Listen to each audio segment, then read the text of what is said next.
Mapagpalang araw po sa inyong lahat. Welcome to DJ Sean Stories.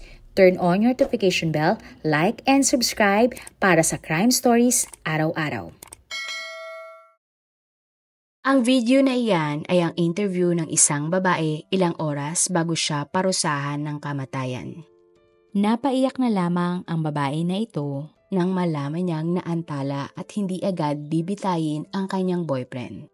Masaya siya na nailigtas ang kanyang boyfriend mula sa kamatayan. Pero ano nga ba ang ginawa ng babaeng ito at ng kanyang kasintahan? Balikan natin ang taong 2005 kung kailan nangyari ang krimen na ito. Ang babae sa video ay kinilalang si Guo Xiang o tawagin na lang nating May, 25 years old. Siya ay ipinanganak sa Zhengzhou City, China noong taong 1983. Nag-iisang anak si May ng kanyang mga magulang na parehong manggagawa sa isang factory. Ang pamilya ni May ay simple lamang kaya naman nangarap ng mataas ang dalaga. Nag-aral siyang mabuti para makakuha ng magandang trabaho. Gusto ni May na maging isang nurse nang sa gayon ay makatulong siya sa kanyang kapwa at maaari pa siyang makapagtrabaho abroad. Taong 2005 nang graduate nga si May sa junior college. Hindi na ipinagpatuloy pa ni May ang pag-aaral sa kolehiyo dahil kapos ang kanilang pamilya. Matapos graduate, agad na naghanap ng trabaho si May. Subalit hindi siya natatanggap sa kahit anong trabaho na kanyang ina-applyan. Isang araw, nagkita si May at ang kanyang kaibigan na si Chen. Sinabi ni Chen kay May na may bakanting posisyon sa isang ospital. Nagpunta si May sa ospital na ito at pinasa nga ang kanyang resume.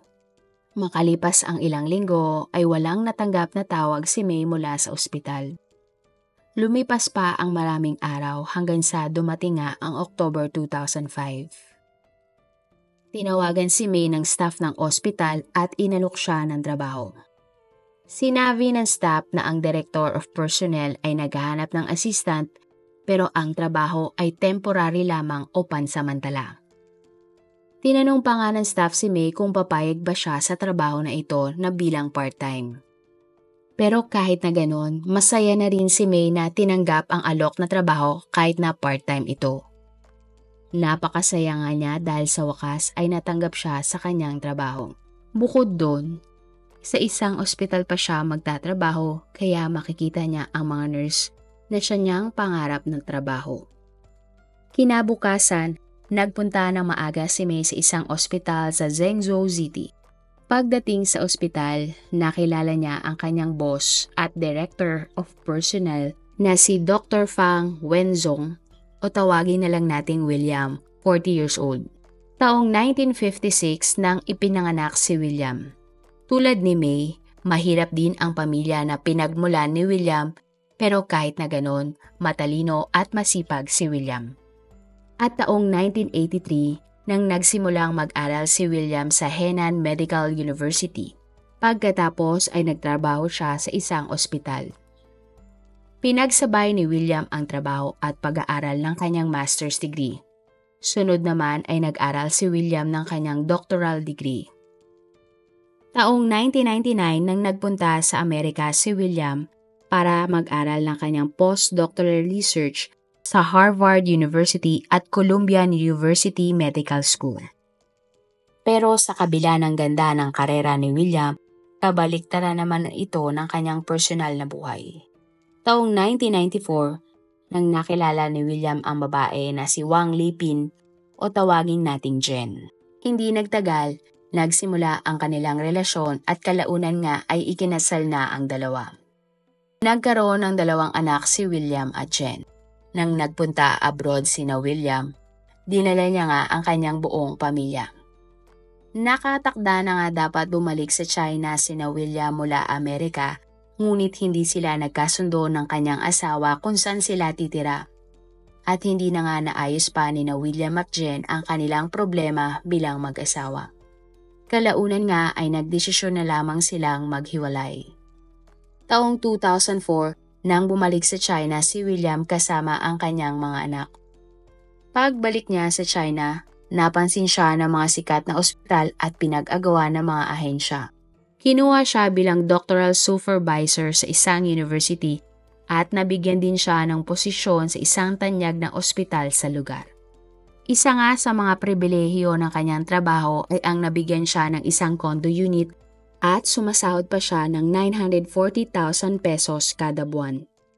Dinala ni William ang kanyang mga anak sa kanyang pamilya para sila na ang mag-alaga dito habang siya ay nagtatrabaho sa ospital. Noong July 2005 naman, nang na-promote si William bilang director ng personal department ng ospital. 3 buwan pa lamang sa pwesto si William nang naging assistant niya si May. Nung una, maganda naman ang impresyon ni May kay William. Nakita niya na magaling sa trabaho si William at namamanage niya ng maayos ang mga empleyado ng ospital. Maging ang mga katrabaho ni William ay kasundo niyang lahat at maganda ang kanilang relasyon. Mapapansin daw talaga na magaling na leader si William. February 26, 2006 ay kaarawan nga ni William. Isang birthday party ang inihanda para sa kanya ng mga katrabaho niya sa ospital. Maging si May nga ay inimbitahan din sa salo-salo na ito. Maraming nainom na alak ang dalaga sa salo-salo na iyon. Habang nagkakasiyahan ang lahat, bigla na lang nagsuka at nahilo si May. Hanggang sa tuluyan na ngang nawala ng malay ang dalaga. Kinabukasan, nagising na lamang si May sa ibabaw ng kama ng isang apartment. Dito na naalala ni May ang lahat na nangyari at nakita niyang lumabas sa banyo ang kanyang boss na si William. Galit na galit si May sa ginawa sa kanya pero wala siyang nagawa kundi umalis na lamang ng hotel. Ang nasa isip kasi ng dalaga, kung aawayin niya si William, maaari siyang matanggal sa kanyang trabaho. Kaya naman para kay May, pumayag na lang siya sa gusto ng kanyang boss dahil maaari siyang makakuha ng permanenteng trabaho sa pamamagitan ni William. At nang niyaya siya ni William sa isang hotel ay agad na pumayag ang babae. Hindi na siya kumontra pa kay William dahil alam niyang pwede siyang tanggalin sa trabaho ng kanyang boss o hindi naman kaya ay pwede siyang matulungan nito. Dito na rin nagsimula ang bawal na relasyon sa pagitan ni William at May. Kapag nasa trabaho ang dalawa, boss at empleyado ang turingan nila sa isa't isa. Minsan ay binibigyan pa umano ni William ng pera si May kapalit ng pakikipagkita sa kanya. Isang beses naman, sinabi ni May kay William na gusto niyang malipat ng trabaho. Yung permanente nga at mataas ang sahod. Nangako naman si William kay May na gagawa siya ng paraan para mangyari iyon. June 2006, nakilala ni May ang pinsan ng kanyang kaklase. Ang 18 years old na lalaking si Wang Zijian o tawaging nating Jian. Si Jian ay mula sa isang probinsya at kasalukuyang nag-aaral noon. Strikto ang mga magulang ni Jian. Sa tuwing may magagawang mali ang binata, sinasaktan siya ng kanyang nanay at tatay bilang parusa. Dahil dito, naapektuhan ang pag-iisip ni Jian. Naging magagalitin ang binata at maikli lamang ang kanyang pasensya. Nang nakilala ni Jian si May, 7 taon ang agwat ng kanilang edad. Nakita ni Jian ang pagiging maalaga ni May at naramdaman ang pag-aalaga na hindi niya naranasan mula sa kanyang mga magulang. Dito na nagsimulang mag-date ang dalawa hanggang sa nagkaroon sila ng relasyon. Sa pagkakataon na ito, madalang na lamang makipagkita si May kay William. August 2006 nang nabuntis si May. Sinabi niya ang kanyang pagbubuntis kay William. Nangako naman si William na tutulungan niya si May. Pero sinabihan siya ni William na wag nang ituloy ang pagbubuntis. Gusto umano ni William na ilaan na lamang ni May ang kanyang atensyon sa pagre-review para sa mga exam ng mga nurse na kukunin ng ospital. Pumayag naman si May sa kagustuhan ni William. Kaya nga pinaniniwalaan na hindi na itinuloy ni May ang kanyang pagbubuntis. Sa mga sumunod na araw, patuloy na nakikipagkita si May kay William sa tuwing yayayain siya nito. Dumating na rin ang araw ng kanyang board exam at pumasa naman si May. Tuwang-tuwa ang dalaga dahil sa wakas nga ay magiging ganap na siyang nurse tulad ng kanyang pangarap. Subalit nalaman ni May na ang posisyon pala na kanyang nakuha ay pagiging substitute nurse lamang. Ibig sabihin, hindi kabilang si May sa nursing staff ng ospital at magiging substitute lamang kapag wala ang isang nurse. Nainis si May nang nalaman niya ito dahil buong akala niya ay magtatrabaho na siya bilang ganap na nurse. Muling kinausap ni May si William at hiniling na ilipat siya ng lalaki sa posisyon bilang full-time nurse. Ngunit tumanggi si William sa kagustuhan ng kanyang kalaguyo. Ilang beses pang nakipagkita si May kay William at umasa na bibigyan siya nito ng maayos na trabaho. Pero sa huli, laging bigo si May. Dito na nag-umpisang magtanim ng galit si May kay William at tumatanggi na siya kapag gustong makipagkita ng lalaki. Hindi naman nagustuhan ni William ang inasal ni May sa kanya kaya tinanggal niya sa trabaho ang babae. Pero walang nagawa si May, kundi umuwi na lamang sa kanyang tinitiran at nakipagkita kay Gian. Kinuwento ni May kay Gian ang ginawang pananamantala sa kanya ni William. Sinabi pa ni May na matapos ang nangyari, madalas na siyang nananaginip ng masama at laging may pumapasok sa kanyang isip na may mangyayaring hindi maganda. Nagalit si Gian nang narinig ang sinapit ng kanyang girlfriend sa kamay ng amo nito. Dito na sinabi ni Gian kay May na handa siyang tulungan si May kung gusto niyang maghiganti kay William. Sumagot naman si May at sinabi na gusto niya ngang gantihan si William. At ang gusto ni May, patayin si William dahil sa ginawa ng lalaki sa kanya. Nagtanong si Gian at sinabi kay May kung gusto ba talaga niyang gawin ang krimen. Sumagot naman si May ng oo at tinanong si Gian kung sasama ba siya kapag ginawa ang plano. Ilang minutong nag-isip si Gian at saka pumayag sa gustong mangyari ng kanyang girlfriend. Kaya naman, ng September 29, 2006, bumili sina May at Gian ng martilyo at ilang mga kutsilyo. Kinabukasan, bandang 4:00 ng hapon, dinala ni May at Gian ang mga gamit sa ospital. Umakyat si May sa opisina ni William at sinabi niya nga dito na gusto niyang makausap ito ng pribado. Pero nagdesisyon si William na sa kotse na lang sila mag-usap na dalawa. Pagpasok ni William sa kotse, bigla na lang sumulpot si Gian. Gamit ang isang patalim, tinakot naman ni Gian ang doktor na lumipat ng upuan. Si May naman ang nagmaneho papunta sa lokasyon ng kanilang napagplanuhan ni Gian. Nang mga oras na ito ay madilim sa paligid.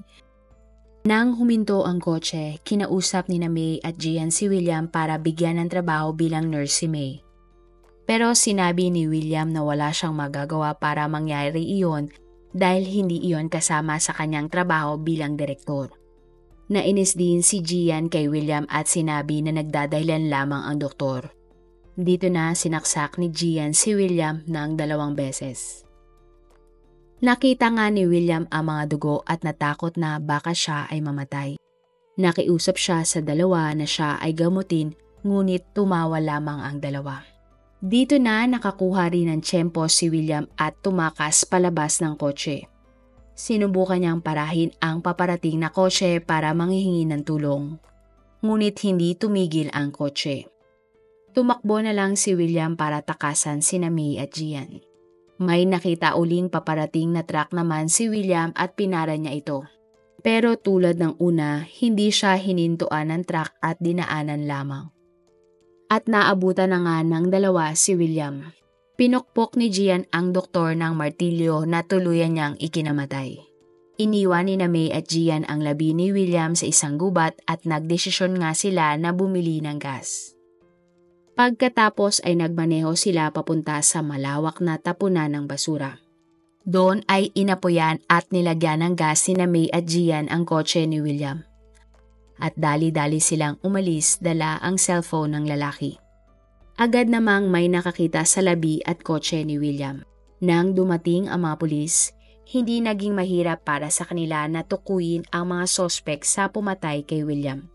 Nakakuha kasi sila ng impormasyon na ang huling kasama ni William ay ang dating assistant niya na si May. October 2, 2006, Nahanap at inaresto ng mga pulis sina May at Gian habang sila ay nasa isang istasyon ng tren. Napag-alaman ng mga pulis na 5 araw bago ang krimen, binili na ni May ang tiket na ito. Indikasyon na plinano talaga nilang tumakas. Dinala sa police station sina May at Gian. Tinanong sila tungkol sa pagkamatay ni William at umami naman ang dalawa. Kinasuhan ang magkasintahan na sina May at Gian ng intentional homicide at ikinulong. Sinabi ni Gian sa mga pulis na siya ang nagpayo kay May na patayin niya si William. Pakiramdam daw kasi ng lalaki, iyon ang gustong mangyari ng kanyang girlfriend. Pero sinabi naman ni May na siya ang humingi ng tulong kay Gian para patayin si William. August 2, 2007, sinabi ng abogado ng mga sospek na dahil sa pinagdaanan ni May, hindi na ito nakapag-isip ng tama kaya niya nagawa ang krimen. Labis umanong nasaktan si May sa panggagahasa na ginawa sa kanya ni William kaya naapektuhan na kung paano siya magdesisyon. Idiniin din ng abogado ni May na sinamantala ni William si May dahil alam nitong siya ang inaasahan ng dalaga na magbibigay ng maayos na trabaho sa kanya. Pero ayon naman sa abogado ni William, hindi totoo ang bintang ni May na pinagsamantalahan siya ng doktor. Nakatira daw kasi si William sa 6th floor ng kondo na walang elevator. Hindi daw ito kakayanin na bitbitin si May na nooy lasing na lasing. Naniniwala ang abogado ni William na kusang loob at ginustong sumama ni May kay William. Sinabi din ng abogado na kung totoo ang bintang ni May, bakit hindi siya nagsumbong sa mga pulis at sumailalim sa test nang sa gayon ay may ebidensya siya laban sa kanyang boss. Dagdag pa doon, wala raw nakapansin sa ospital na si May ay malungkot dahil sa ginawa sa kanya ni William. Matapos ang trial, napatunayang guilty sina May at Gian sa mga kaso laban sa kanila. At silang dalawa ay hinatulan ng bitay. December 2008, pinagtibay ng Supreme Court ang hatol na bitay kay May. Samantala, si Gian naman ay hinatulan ng kamatayan pero may 2 taon na reprieve. Ayon kasi sa batas ng China, ang hatol na ganon, 2 taon sususpindihin ang hatol na bitay sa isang sospek. Isasagawa ang hatol kapag may karagdagang ginawang krimen ang nahatulan. At kung wala naman, otomatikong mapapababa ang hatol ng habang buhay sa sospek. Kahit na hindi alam ni Gian kung siya ba ay bibitayin o hindi siya nagalit kay May. Ayon kay Gian, hindi niya sinisisi si May sa kanyang sinapit. Ang totoo nga daw ay mahal talaga niya si May kaya gusto niya itong protektahan. Nang nalaman ni May na nabigyan ng 2 years reprieve si Gian, napaiyak na lamang siya sa tuwa. Sa isang interview video nga, sinabi ng reporter kay May na may nais ipaabot sa kanyang mensahe si Gian. Pinapasabi ni Gian kay May na ang nangyari nga sa kanila ay napakasakit na leksyon para sa kanilang pareho. Dagdag pa ni Gian, siya ang responsable sa kanyang naging aksyon at hindi dapat sisihin si May na siya ang nagtulak kay Gian na gawin ang krimen. Sa huli, sinabi ni Gian na hindi daw magbabago ang pagmamahal niya sa dalaga. At taong December 21, 2008, isinagawa nga ang hatol na kamatayan kay May. Ang hatol naman kay Gian ay napababa ng 17 years na pagkakakulong. Ibig sabihin, sa susunod na taon, 2025, makakalabas na ng kulungan si Gian at siya ay 35 years old na. Marami pong salamat sa inyong panonood. Meron ba kayong mga kwento na gusto nyong i-share sa ating mga manonood? O kung may personal po kayong kwento na gusto nyong i-feature sa ating channel, i-comment down below nyo lang ang inyong mga suggestions.